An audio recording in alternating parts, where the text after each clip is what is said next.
Hello, listeners. Welcome to the Inside Running Podcast weekly interview. It's back. I don't know if we put out a weekly interview for a while. It's powered by Precision Fuel and Hydration. A bit more about them in a second.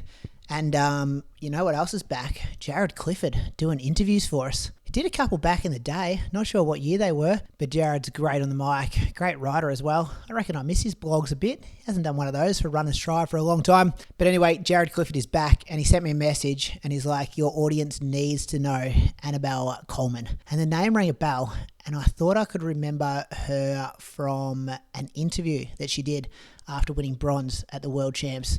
Over the 1500 metres at the 2025 World Para Championships, and it was the same person. You'll remember this interview. I might play a little bit of a snippet of it here. It's actually called Smiling Through It All on YouTube, and I don't know Annabelle at all, but after listening to this interview, I was like, yeah, this fits her personality down to a T.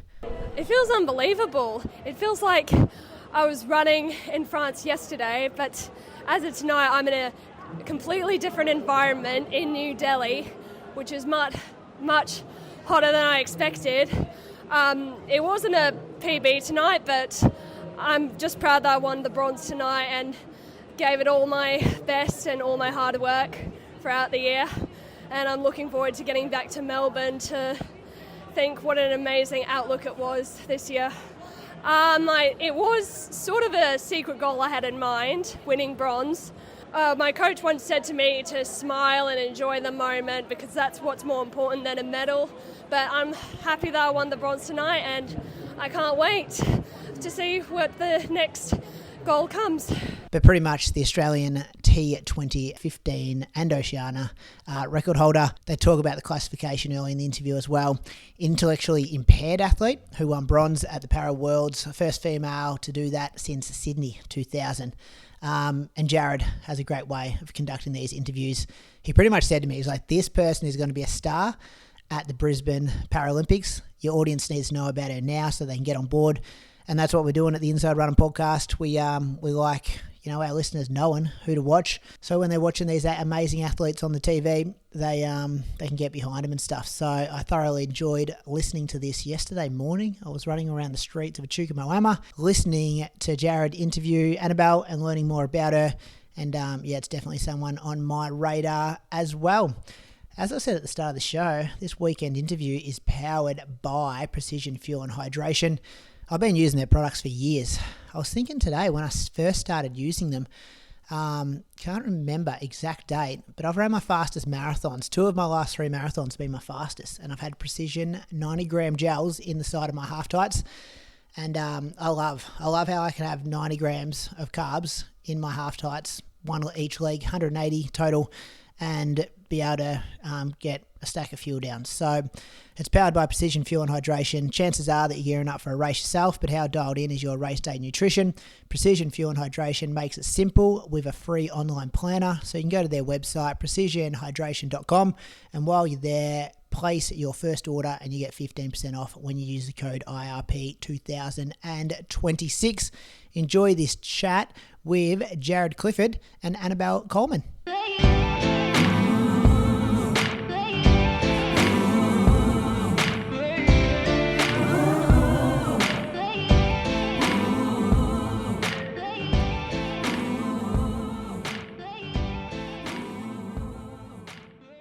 G'day listeners, my name is Jaryd Clifford. I'm a 3-time Paralympic distance runner and today I'm joined by one of my teammates, perhaps my favourite teammate, and I would say probably my favourite runner going around at the moment.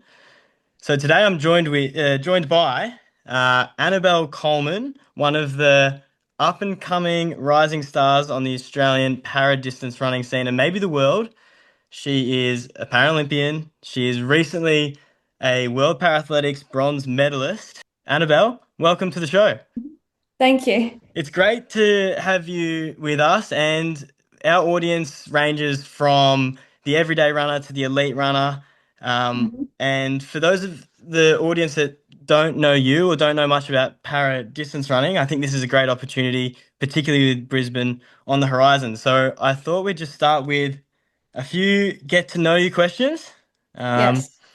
and see how we go from there. So I'll start with what event is your main event?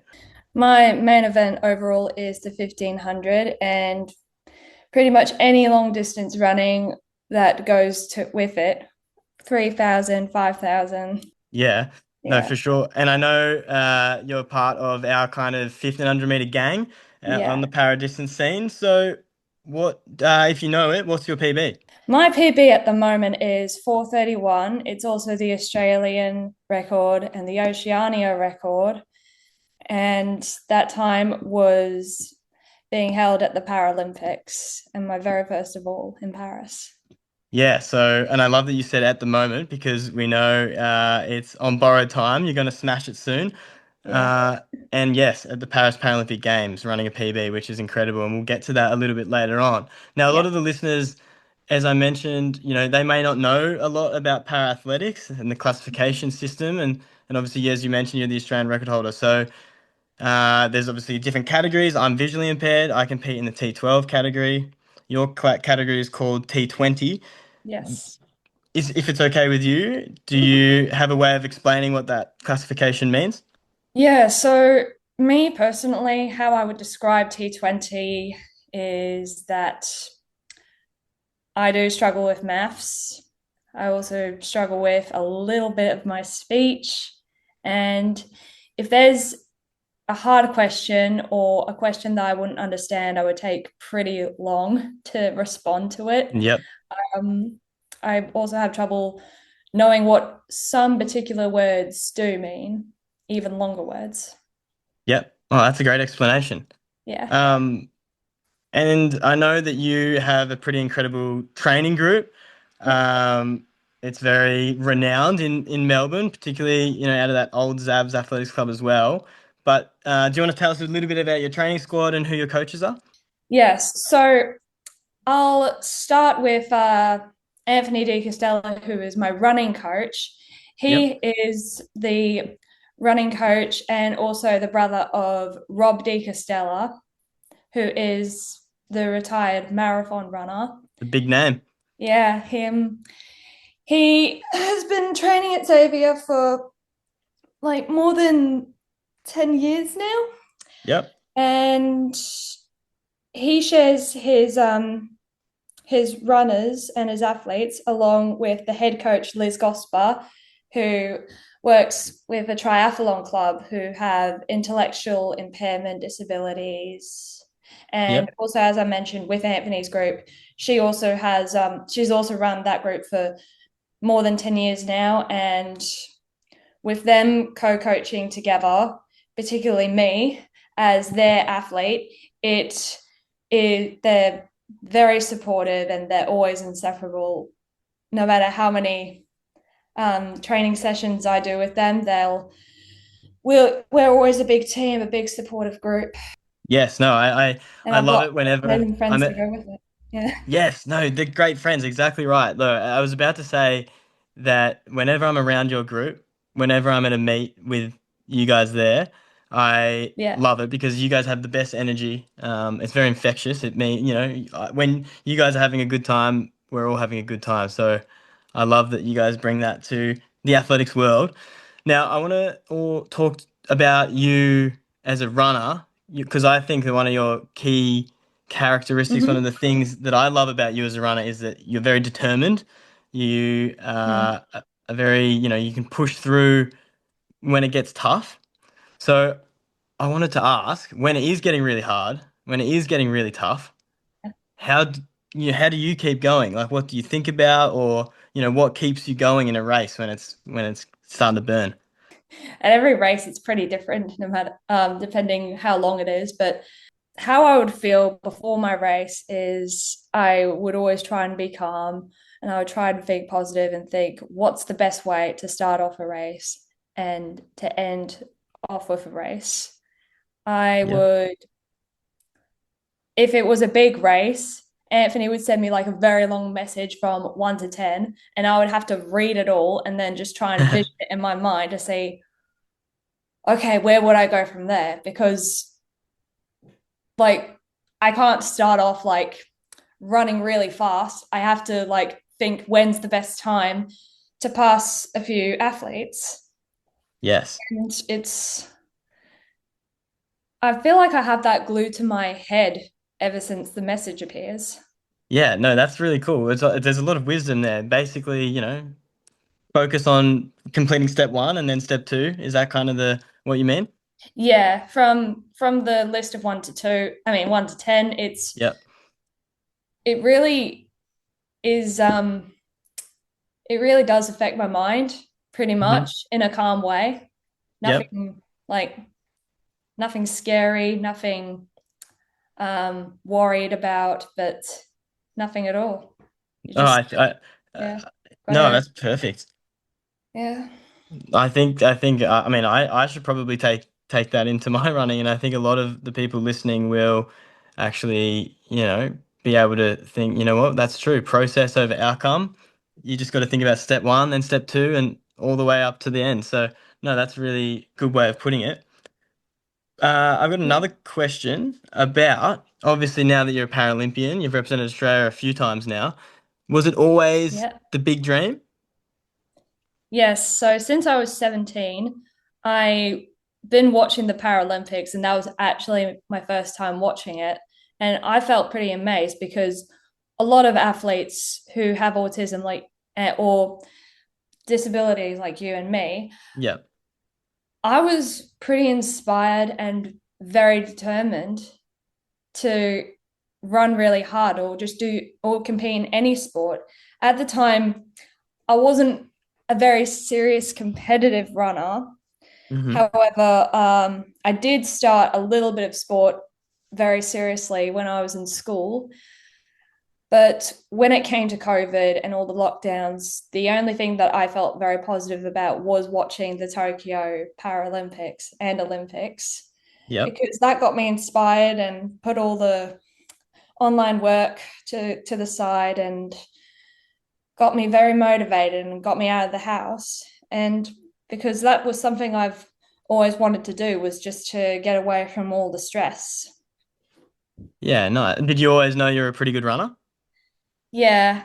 I feel like it's been a close attachment to my family and mostly my dad.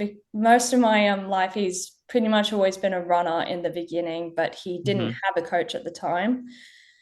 So when I was younger, my family and I would used to go overseas to watch my dad do lots of marathons. Yep. And I remember doing this little kids marathon at the age of 7 in Slovenia. I was doing a Wow. 3K marathon and I didn't think of it as a competitive race. I just had fun because little kids at this age should experience it. Yeah. No, that's really cool. I mean, I reckon actually big question. Mhm. Who would win a race around the tan? Have you got your dad covered? um, yeah, I mean, in warm-ups, he's very faster than me, but particularly when we're going to Lakeside, like he just would run across roads even when they are busy. And Oh, I am just so overprotected and a little bit stubborn no, that's because good. I could like pull him off the road and just say, there's a car coming. Like, be patient. Yeah, And that's not good. no, but but yeah, I'd say yeah, I have been trying to run faster and trying to stick with whoever is with me, and particularly my younger teammate who I mentioned to you earlier, Laurie. Yep. He's a very determined runner, and something tells me I feel like he might be the next athlete who I train with that might compete for Australia. Ooh, there you go. Heard it here first. Yeah, Laurie could be the next one name to look out for. So that's some good intel. yeah. And I know for a fact you are good at keeping people safe near the roads because we've done a few runs in some pretty random locations around the world, and you're good at keeping me safe. So Yeah, I know that from firsthand experience. So should we get into your career? You made your debut at the 2023 yeah, World Para Athletics Championships in Paris. yeah. Um, talk to me about that. What was it like being part of the Aussie team? You know, we've got such a big team, us para guys. What was that like, and what was it like being overseas to race? It felt very nerve-wracking because it was my very first time competing for Australia, but overseas Yep. is the very nerve-wracking part. And the only thing that I can think about my first debut in Paris was that I was a little bit unorganized with some missing tools Yep. and no strength and conditioning program and no dietitian. Hmm. I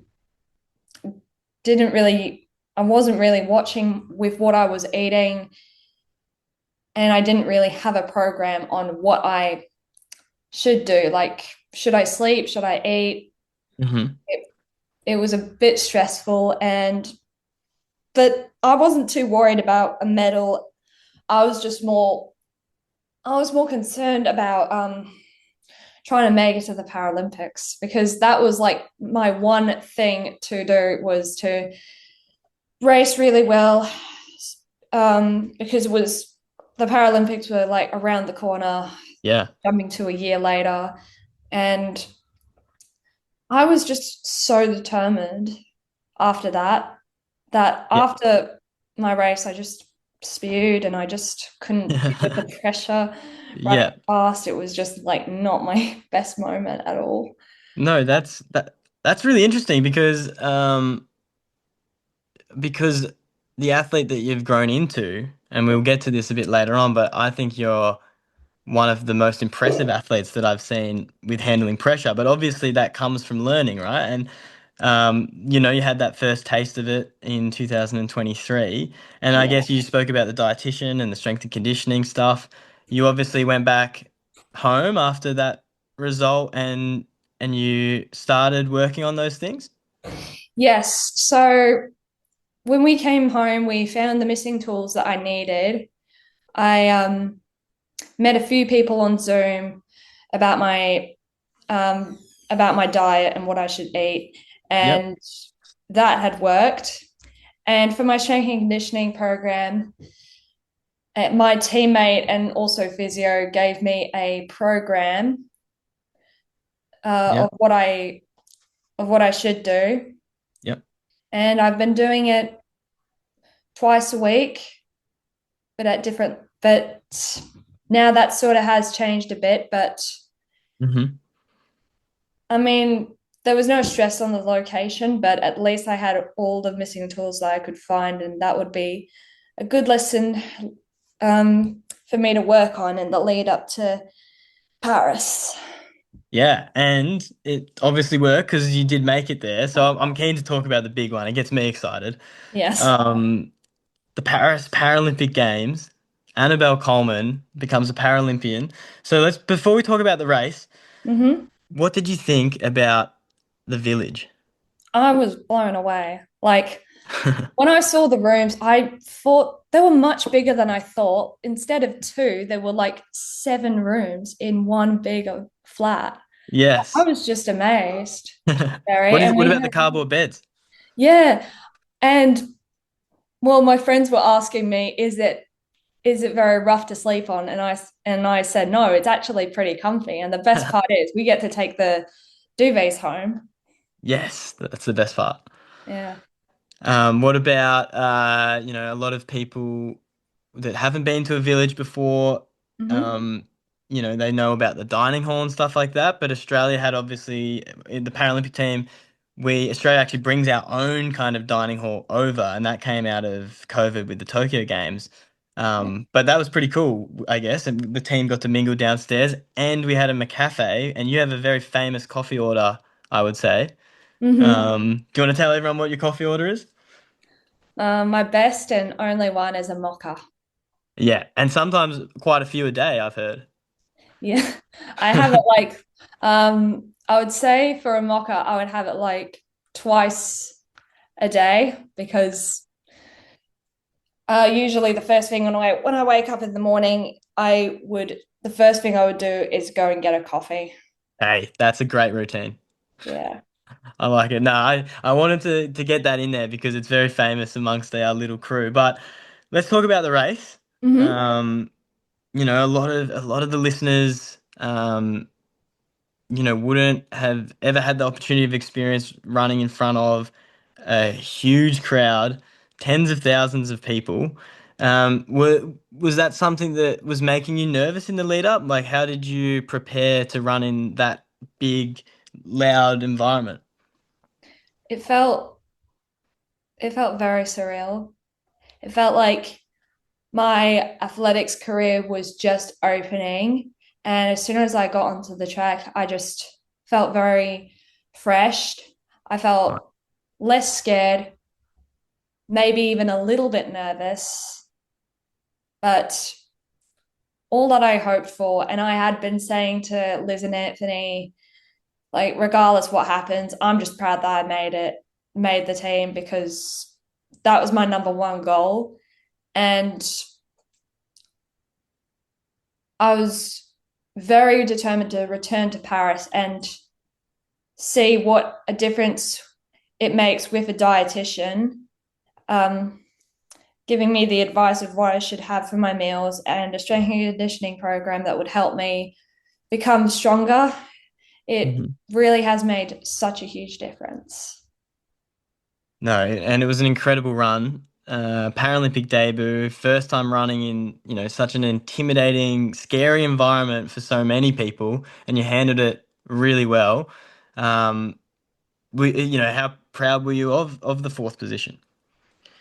I was really proud. And to be honest, I honestly didn't think I could have done anything better than that because I was just so proud to have made the team. And it's just not very easy um, to have made it. I mean, it sort of has been, I've been thinking all over again to see what it would be like to make the Paralympic team and what I should do.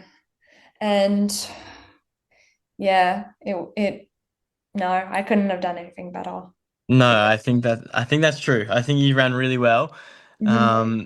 And it's a funny position fourth because sometimes it can be, a really tough position, but I think coming from ninth to fourth in a year in the world and 4:31 was a 9-second PB at the time. Yeah, If most of the people at the games could be given a 9-second PB, they would take it in a heartbeat. That's incredible to be able to do your best race of all time on the biggest moment to do it. So I think you should definitely be really proud of that. thank you. Our friends at Precision Fuel and Hydration have written a number of articles on their knowledge hub over on their website, and one of them talks about the success coming down to mastering the three levers of endurance. That's carbs, fluids, and sodium. Essentially, it talks about knowing your numbers and how you just can't wing it. You need to know your hourly carb target, whether that's 60 or 90 grams, and exactly how much salt you're losing. Precision has the tools to take the guesswork out, especially with their 90-gram gels to hit those big carb numbers and their high-strength electrolytes to match your specific sweat rate. Don't leave your race to chance. Head to precision.com to read their latest guide on the three levers and build your free fuel and hydration plan today. And don't forget, place your first order and you'll get 15% off when you use the code IRP2026. So we talked about pressure. Obviously, 2023, you said it was, quite tough. You even had that moment after the race where like it quite, got to you quite a lot. But Yeah. I was saying before we pressed record, I think my favorite story about you is from Delhi, 2025, World Parathletics Championships. You were towards the end of the kind of championship. Everyone had kind of done their races and you were just patiently waiting for yours. And then when it came to it, there was a lightning and thunderstorm, and I remember being on the bus. You were already there. You were the only Australian competing that night, I think. Mm-hmm. And so you were there early. We were all coming on the bus, and it was just bucketing down. The thunder was loud, and I was actually like getting really worried that when we got to the track, all I was going to find was you, freaking out because the race had been delayed quite a lot, over an hour. Yeah. And I got off the bus and went to the team tent, and you were just sitting there, the calmest thing I've ever seen. You were just sitting there on the chair, and I actually remember, I think asking, do you want me to get your headphones? And you said, nah, I'm just listening to the thunder. And when people train for a big moment like that, and it doesn't, things seem like they're getting out of control, people can panic, but you stayed really calm. So talk to me about how you felt before that race with all of that craziness going on. Well, I mean, as you mentioned, yeah, there were a lot of athletes that were pretty scared. Yep. But to be honest, I'm never really scared of thunder at all. I'm never even calm around thunder, but because my dog would go crazy. She would go really crazy. She would run around all over the place. But I was just sitting in the tents, just relaxing. And I've never felt this relaxed at all. I Yeah, well. mean, I wasn't even too worried. I mean, I knew eventually I was going to race that night. If it was morning, then I would think, oh no, that would not happen at all. So you knew it was going to happen, and so you just all you realized is you just had to stay in the zone. Yep. And I would have to like look at my phone and see what I should do. Um, like from one of Anthony's messages from 1 to 10, Yep. I would just read them very slowly and just put my phone down slowly and just think from 1 to 10, what should I do? Yeah, wow. No, it's really cool to hear it now, now that we're a few months past that, to hear Yeah. your reflections. So, I mean, you ran the race really well. Anthony showed me the 1 to 10 after the race. He showed me, and I don't think you could have nailed the plan more perfectly. So you started a little bit, middle of the pack, and then as the race kept going, you kind of worked your way past a few people. And there was one moment that I remember really well, and it's Mm-hmm. when you moved into fourth and you came up behind the girl from the UK, from Mm-hmm. Britain. Yep. And I just remember thinking, you know, it's a dilemma in a tactical race sometimes. You have to wonder, do you sit behind the medal position and get towed along, or do you go straight around and, go to the line and try and drop them? What were you thinking when you got up to that position and, when you were making the decision to go around? 800 metres, and it is those two out in front. Hannah Taunton in third place, just crossing the line now. And it is Annabelle Colman, who was fourth in Paris last year, who's in fourth position at the moment. The young Australian, at 21 years of age. There's a bunch of them there. Well, I knew she was sitting in third place for a while, and it surprised me a little bit because I thought she would run faster or even stay with those first two athletes. But Yep. surprisingly, she let me pass her, and I was a little I was a little relieved, but also a little bit scared Mm. because also looking back at my race when I was racing, when I was trying to run ahead, uh, the American athlete, like she was fighting over the place, Yeah, yeah. and I thought the UK athlete would do the same, but actually she didn't. Like she let me pass her, and I was just pretty calm. But also I had to focus on how I was going to finish it, and I had to use all the fuel in the tank to finish the last lap. Yeah. And that last lap, I've never cheered louder in my entire life. Yeah. I was stomping on the seats. I actually, like, I barely knew what was going on. I kept having it was either mum or dad or Philo Saunders, that is the paradistance coach. I had to keep grabbing him to tell me exactly how long he had left to go. And World final. Coleman off the back is in third position at the moment. She's looking to get a bronze medal for Australia, the young 21-year-old. We'll see how that goes in a moment. what were you thinking on the last lap? Did you ever, or when did you know that Mhm. medal was going to be yours? From right when I passed the UK athlete, I just knew I just had to leave this bigger gap in between myself and her, and hopefully use that little bit of energy to keep up with the Brazilian athlete and the Polish athlete, but I didn't. But I was just proud that I made the podium this year, and that was a night I hardly could forget.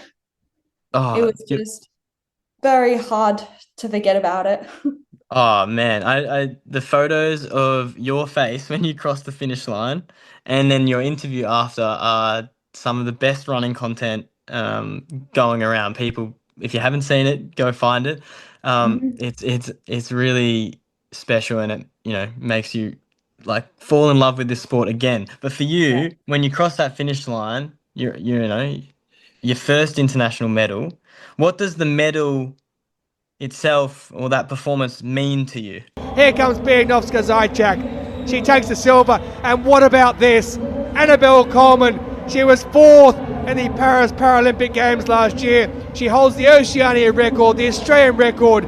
21 years of age. She's picked up a bronze medal. It felt very unreal. Um, it felt like that moment was going to come eventually, and after after the Paralympics in 2024, I was told by Steve Caddy, who is in charge of the team. He said big things are coming, and I believe him. But still, I couldn't have done anything better. Like, it was just like a ladder, every year when I'm competing, I just had to keep slowly climbing up those steps. That's right. That's right. It's like the steps 1 to 10, but not just in a race, like over, the all of the years really. And actually talking about ladders, Yeah. uh, you, me, and one of our teammates, Angus Hinksman, Yes. our trio had a name after Paris, uh, which was The Gang of Bronze. the Gang of Bronze. Well, we were the Gang of Fourth, but then we We were the became the Gang Gang of of Bronze. Fourths. We were the Gang of Fourths in 2024, but now 2025, we're the Gang of Bronze. And I'm just saying, we Mm-hmm. have one major championships, 2027, and then Yeah. we have. So I'm happy to cop being the Gang of Silvers in 2027 if the ladder continues and we can be the Gang of Golds at LA. I'm just saying, if that's the pattern, let's keep it going. Yep. Well, we've still got some time. I know, I have with hopefully trying to stay on the podium. Yep. That's the only goal I can think of, regardless what color medal I get. Yeah, that's right. And I think, I'm probably going to listen back to some of your words during this interview about what to focus on before a race, your ideas about being calm and things like that. And I think if you keep putting in the work with training, but you keep that attitude to racing, I think a lot of us could learn from that. And I think when I'm standing there in LA, I might have to knock on your door in the village and get you to give me a pep talk before I go out to race because I might Mm, need some of your calmness. But yeah. let's well, we've got a big summer ahead. I know you've actually run your quickest time outside of the big major championships with your run at Milers Club a Yeah. month or so ago. But what else do you have on the calendar for this summer? Well, tomorrow I'll be in Canberra doing the ACT Championships. I've also got states at Lakeside, which are happening pretty soon. And Anthony and I have been talking in Perisher that that in Sydney, I'm planning to do the 5,000 meters Nice, mainstream and the 1,500-meter para in Sydney. nice, nice. That's good. And then obviously one of the big races. Actually, if people are running around the tan over the next few weeks, your name is up on the clocks Yeah, as one of the fastest para athletes to run around. So, will we be seeing you back there? definitely. Yeah. I've been writing a list with times that I need To beat, well, I think mostly my dad has. He's very smart with numbers. Yep. Last year was a pretty close time. I went from 13:30 to 13:28. So I'm hoping I would run even more faster, like maybe 13:25 is sort of the big goal for doing around the 10. Yeah, nice. No, it's blistering fast. It's not my favorite course. There's a lot of chaos with people and the hills pretty tough, but I think it suits tough runners, and you're definitely one of the toughest out there. Yeah. We were speaking the other day about Mm-hmm. how you learnt some French words before Paris, Yeah. and I was asking you if you'd learnt any American words, because I've been practicing. I've been saying PR instead of PB. I've been Yeah. saying I've been saying howdy. I was wondering if you've been learning any. Well, we mentioned coffee the only from what I can remember. Yeah, Oka, mocha. Yeah, they say trash can. Anyway, trash can. Uh, they PR's call ridiculous you though. Jared instead of Jared. Oh, they call me Jared. Yeah, it's Yeah. silly. It's silly. And But they call him Philo instead of Philo. oh yeah, Philo Sanders. Yeah, it's a different world over there. It's a different world. Well, let's finish with I think we'll finish with three big questions, I would say. The first Mhm. one is, out of all the places you've run, do you have a favorite place? Well, Run the 10 is one of them.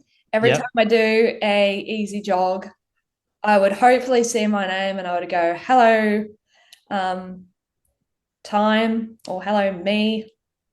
Yes. My No. name's up there. And I think we'll give it a shout out because, in the running community, parathletics does sometimes fly under the radar. But one of our biggest supporters has been Run the 10. It was a big, massive step forward to kind of have para times put up on the clocks just alongside the men's and women's elite. So, no, I can see why that would be a favorite. It's definitely one of the coolest things, I guess, our movement's been able to achieve. So, big shout out to them. Mm-hmm. Um, Sure. there's another question here. You might have already kind of touched on this, but you're still early in your career. Do Mm-hmm. you think about what the ultimate dream is? Do you have a big dream for running? No, I just think of it as a big family generation that has felt very close to me for for a while. All the people that you run with? Yeah, and it does bring a lot of people closer together, including old friends, having two clubs being joined together. Like I have mentioned IST, the triathlon club, and Old Zavarians, the running club. We've all combined together, and it's really it's really motivating having both clubs to join me, and it's a really great step up, not just for for me trying to make it to the Paralympics, but what a great strong feeling it is to finish a race. Yes, and have them all there. I think, it is the most special part of running, and I think that is the dream of running, right? That's why we all love it, Mm-hmm. is that it brings people together. It's a big community. I know whenever I see you guys, I am the happiest version of myself whenever I see your squad too, whenever I see just the general running community, or when I'm there, when we're at a race. Life feels good, and I think that is the power of running. So I think you said it really well. Um, I think that kind of leaves it on the perfect note. Thanks very much for coming on, and I love being your teammate, and I can't wait to be your teammate for hopefully a really long time to come. Yes, let's keep the endurance squad going. Yeah, let's go all the way to Brisbane 2032. So yeah, keep an eye out, listeners, for Annabelle Colman. She's definitely a big name to watch. So yeah, thanks for coming on. Thank you. Thanks to Precision Fuel and Hydration for partnering with us for this weekend episode. Chances are you're gearing up for a race yourself, but how dialed in is your race day nutrition? Precision Fuel and Hydration makes it simple with a free online planner. Visit precisionhydration.com and get your numbers today.